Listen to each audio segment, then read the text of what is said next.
Santísimo Rosario, La Naval de Manila. Ang debosyon sa Nuestra Señora del Santísimo Rosario de La Naval de Manila ay nagsimula noong ika-17 siglo sa pamumuno ng mga paring Dominiko. Ang imahen ay naging tanyag dahil sa pagkakaugnay nito sa mahimalang tagumpay ng mga Pilipino laban sa mga Olandes sa mga labanan sa dagat noong 1646, mga tagumpay na iniuugnay ng mga deboto sa taimtim na pananalangin ng Santo Rosario. Ang kanyang kapistahan ay pinagdiriwang tuwing ikalawang linggo ng Oktubre sa Santo Domingo Church, kung saan idinaraos ang isang maringal na prosesyon bilang pasasalamat sa kanyang patuloy na paggabay at pamamagitan. Noong ika-5 ng Oktubre, 1907, ginawaran ang imahen ng koronasyong kanonikal, ang kauna-unahang imaheng Marian sa Pilipinas na tumanggap ng ganitong karangalan. Sa kasalukuyan, sa kanyang mahimalang pag-iingat sa mga biyahe sa dagat, kung saan pinakalma niya ang mga bagyo at iniligtas sa mga manlalakbay mula sa panganib. Bilang simbolo ng kapayapaan, Balang Arsobispo Julio Rosales, ang imahe ng Nuestra Señora de la Regla ay nasa pangangalaga ni Ginoong Romel de Regla ng San Gabriel, Santa Maria, Bulacan. Nuestra Señora de la Regla, Ipanalangin mo kami.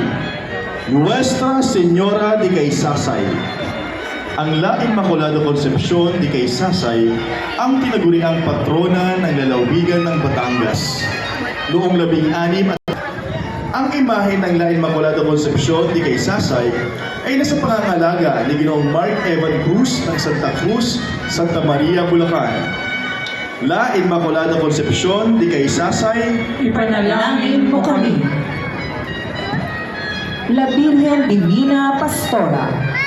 Nagsimula ang debosyon ng Nuestra Señora de la Divina Pastora noong nanaginip si Juana sa imahe noong taong 1964. Ang imahe ng Nuestra Señora de la Divina Pastora ay nasa pangangalaga ni Ginoong Rolando de la Vega at kanyang pamilya ng Bagbaging Santa Maria, na nasa simbahan ng San Agustin sa Intramuros noong ika-5 ng Setyembre 2000 na pinamunuan ni Santo Papa Juan Pablo II at pinasinayaan ng yumaong Jaime Cardinal C.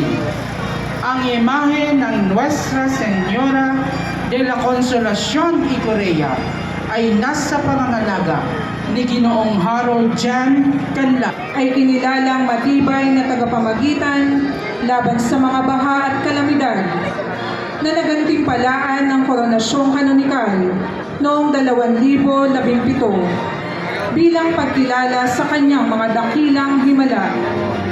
Ang imahe ng Nuestra Señora de Aranzazu ay nasa pangangalaga ni Ginang Rosario Digo ng Agapayanan ng Pambansang Dambana ng Birheng Loreto at Cofradía de San Jose Obrero.